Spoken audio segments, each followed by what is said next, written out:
Le taux de participation électorale à l'échelle nationale s'est élevé à 48,03% lors des dernières élections législatives, selon les résultats provisoires officiellement présentés aujourd'hui par la CENI. Ces résultats ne divergent pas des résultats dans les SRMV, en soulignant les candidats députés. L'attention est maintenant tournée vers la HCC qui doit présenter les résultats officiels d'ici 16 jours.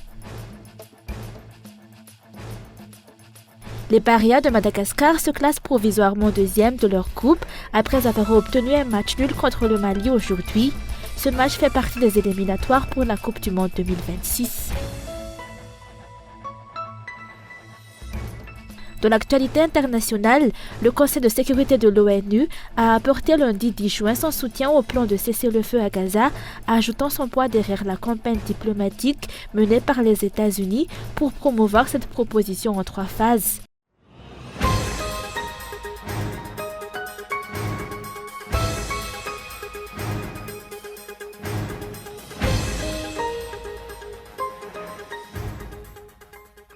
Le taux de participation électorale à l'échelle nationale s'est élevé à 48,03% lors des dernières élections législatives, selon les résultats provisoires officiellement présentés aujourd'hui par la CENI. La localité d'Ambouvbéanjoui a enregistré le taux de participation le plus élevé, atteignant 89,05%, tandis que le taux le plus bas a été enregistré à Madzagavoluan, s'élevant à seulement 24,92%. La CENI a souligné que ce taux a connu une augmentation par rapport aux élections de 2019.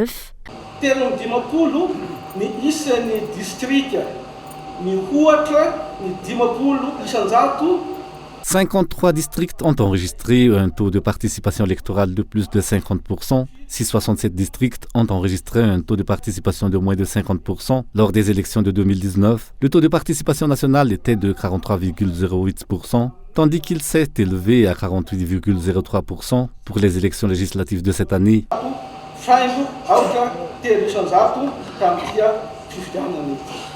Atananarivo a été la première localité à avoir transmis les résultats des élections le 30 mai dernier, si les résultats de la localité d'Ambosaratim ne sont parvenus que le 4 juin dernier. La CENI a souligné que la présentation des résultats officiels des dernières élections relève de la HCC. Cette dernière est également chargée de traiter les plaintes et les litiges avant, pendant et après les élections, conformément à la loi.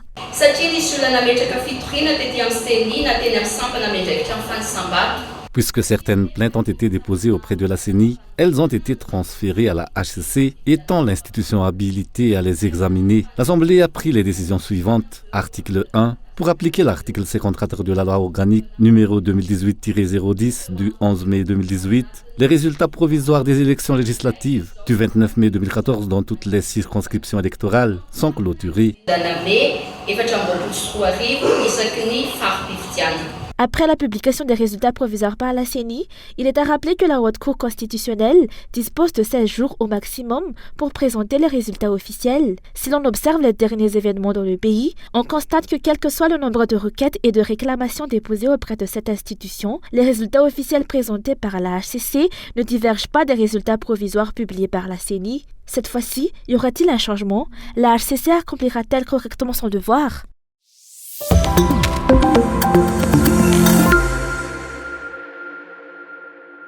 Les résultats provisoires des dernières élections ne divergent pas des résultats dans les SMRV, ont souligné les candidats députés présents lors de la présentation des résultats par la CENI à Alarbi aujourd'hui. Ils ont réitéré que ces élections ont été entachées de nombreuses fraudes et violations de la loi.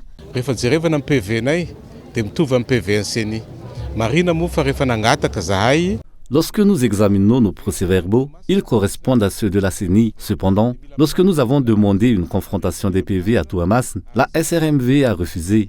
Il est crucial que chacun reste vigilant, en particulier les candidats. J'ai observé de nombreuses irrégularités qui ont été initiées au niveau des Funkuntan, impliquant des chefs de Funkuntan, des chefs de district, des préfets et même des membres des bureaux de vote. Des requêtes ont été déposées par de nombreux candidats à travers l'île auprès de la HCC.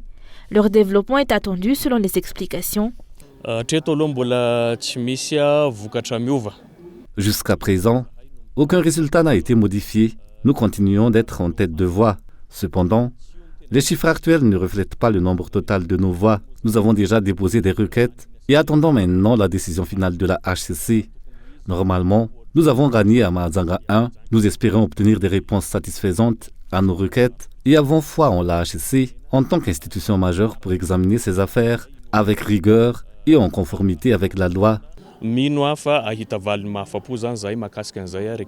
Pour l'Observatoire Safid, de nombreuses lacunes ont été constatées lors du dernier scrutin. Cependant, ces lacunes peuvent être corrigées s'il existe une réelle volonté de tenir des élections crédibles et transparentes. Selon Safid, des améliorations doivent être apportées par la CENI. En ce qui concerne le respect de la tendance, nous avons également noté des divergences entre le nombre d'électeurs déclarés par la SRMV et ceux déclarés par la CENI. Les questions relatives aux formations nécessitent également des améliorations. La CENI devrait également fournir davantage d'explications concernant les questions relatives aux électeurs qui ne figurent pas sur la liste électorale, notamment sur leur droit de vote.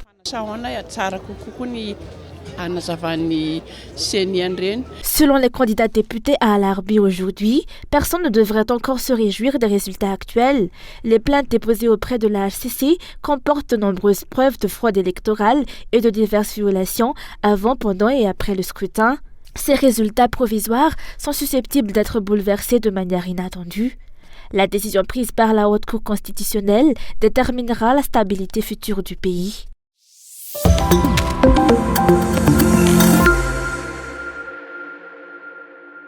La candidate Christine Razanamassou demande l'annulation des votes du candidat de l'Irmar dans le district d'Ambat-Finajan. Elle a déposé une plainte auprès de la HCC dénonçant les violations de la loi et les fraudes électorales perpétrées par ce candidat dans ce district, a annoncé ce directeur de cabinet aujourd'hui. De nombreuses preuves attestent des fraudes électorales commises par ce candidat de l'Irmar lors des dernières élections législatives. Il est clairement stipulé par l'article 57 de la loi organique régissant les élections qu'il est interdit aux fonctionnaires, qu'ils soient civils ou militaires, ainsi qu'aux agents des collectivités régionales décentralisées, de mener une campagne électorale en faveur des candidats ou de diffuser des photos ou des discours à des fins de propagande. Pourtant, le nom du président a été utilisé et des fonctionnaires ainsi que des biens publics ont été mobilisés pour favoriser l'élection de ce candidat de l'Irmar dans les districts d'Ambat-Finajan.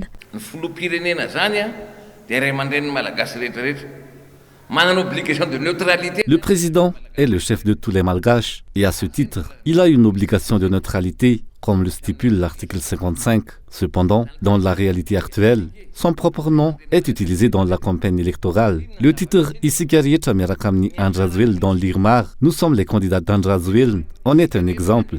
Cela ne constitue-t-il pas une violation de ce principe de neutralité? De plus, l'article 60 interdit aux fonctionnaires d'autorité de faire de la propagande. Pourtant, à Ambat-Finajan, le gouverneur d'Amour-Mani a prononcé un discours en compagnie du président de la République, le chef de district d'Ambat-Finajan, des membres du gouvernement et même le président lui-même sont venus à Ambat-Finajan pour faire de la propagande sous différentes formes, comme en attestent les preuves qui sont écrites ici. Face à ces violations de la loi perpétrées par ce candidat pro-régime, la candidate Christine Razanamassou demande l'annulation de ses votes.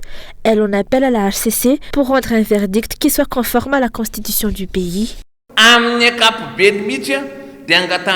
Nous exigeons l'annulation des votes obtenus par le candidat de l'Irmar à Ambat-Finajan en raison des violations commises par le président, les membres du gouvernement, le gouverneur, le chef de district, le chef de Funkuntan et bien d'autres encore. Concernant le principe de non-révocabilité, le verdict de la HCC n'est pas sujet à révocation lorsqu'il est conforme à la Constitution. Si tel n'est pas le cas, nous avons le droit de le remettre en question. Nous attendrons pour voir ce qui va se passer. Cette plainte est adressée à la HCC. Tous les regards sont désormais à nouveau fixés sur la HCC. Cette institution de haut rang remplira-t-elle véritablement son devoir en face des violations constatées ou demeurera-t-elle simplement un exécutant des ordres émanant des dirigeants? S'interrogent les observateurs.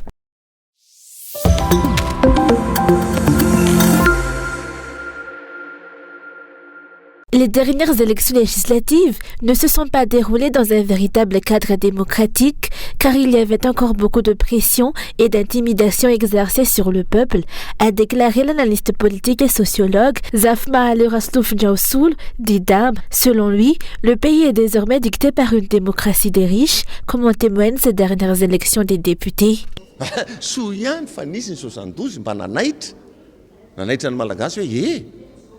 Heureusement, les événements de 1972 ont permis de sensibiliser les Malgaches au fait qu'ils n'avaient pas encore pleinement acquis leur indépendance et restaient dépendants. Les dernières élections ont montré que le peuple est désormais plus conscient et réfléchi, ce qui lui a permis de protéger son choix, surtout dans les grandes villes.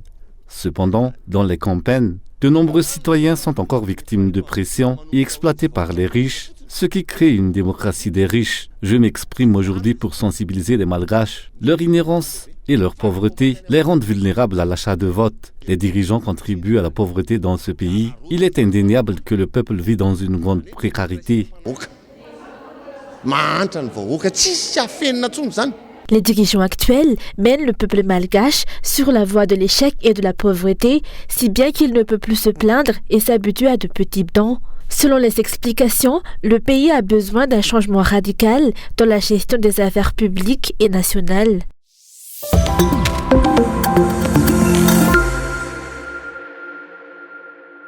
Les Baréens de Madagascar se classent provisoirement deuxième de leur groupe après avoir obtenu un match nul contre le Mali aujourd'hui.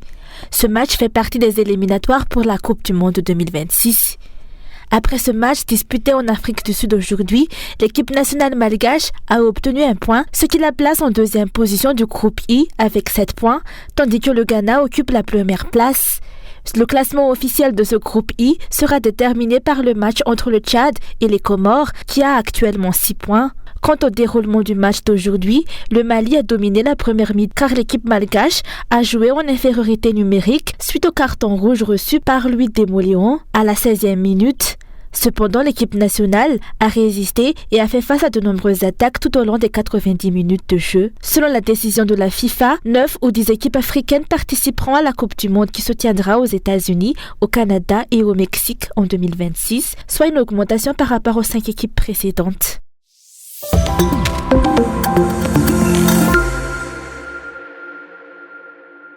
Les agents de la SMA, la Société municipale d'assainissement, se sont de nouveau mobilisés aujourd'hui, munis de banderoles, pour réclamer leur salaire de mai, promis par le PDS d'Ananagiv il y a une semaine, mais toujours non versé à ce jour. Selon eux, les fonds sont déjà entre les mains des autorités communales, mais n'ont pas encore été distribués.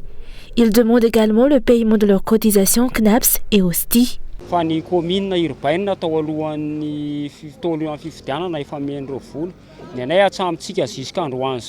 La commune urbaine a reçu les fonds bien avant les élections, mais jusqu'à aujourd'hui, notre salaire n'a pas été payé. Ces agents ont des enfants qui vont à l'école et qui vont passer des examens du CEPE, du BEPC et du baccalauréat, alors qu'ils sont confrontés à un manque de moyens financiers. Nous réclamons donc le paiement de notre salaire du mois de mai, un salaire qui est déjà épuisé par les dettes. De ce fait, nous demandons également le paiement du mois de juin, ainsi que nos primes. Les agents de la CUA recevront leurs primes jeudi prochain, alors que pour nous, le salaire du mois de mai n'a même pas encore été versé. Payer nos salaires comme il se doit. Si la SMA ne peut plus les assurer, redonnez la responsabilité au ministère. Les élections communales approchent et vous aurez à nouveau besoin de nous. Ou bien, Monsieur le Président, puisque vous ne vous présenterez plus dans 5 ans, vous semblez nous ignorer. Rappelez-vous vos promesses envers nous qui n'ont jamais été tenues jusqu'à présent. 2 de nos collègues ont eu des accidents de travail. L'un a été blessé au dos et l'autre à la main. Leur prise en charge médicale est en suspens car les cotisations à l'hostie n'ont pas été payées. Voilà nos revendications. Nous demandons que nos salaires soient versés avant la fin du mois.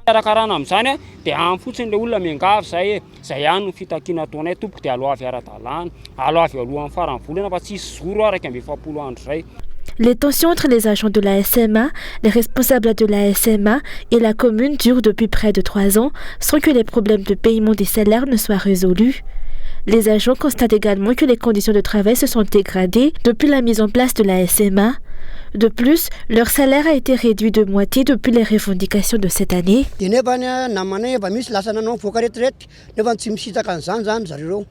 Certains de nos collègues sont en âge, mais n'ont pas pu bénéficier d'une retraite. Ils nous font tourner en rond. Avant, nous avions quelques avantages avec la CNAPS. Cependant, depuis que nous avons intégré la SMA, nous avons perdu tous nos privilèges. Notre salaire a été réduit de moitié et depuis 3 ans, nous n'avons plus bénéficié de logement, de couverture CNAPS, d'hostie ou de primes. Nous sommes en difficulté.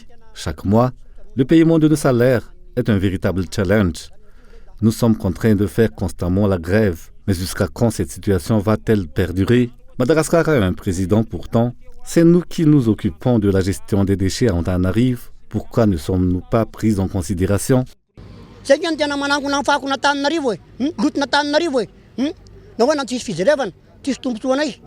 Rappelons que les agents de la SMA ont manifesté depuis mars 2024 pour exiger le paiement de leur salaire. Ils avaient bloqué des routes en signe de leur mécontentement. À ce jour, ces agents chargés du ramassage des ordures à Antananarivo ne reçoivent toujours pas leur salaire comme prévu. Environ 800 d'entre eux travaillent sans assurance sociale et sans un salaire adéquat.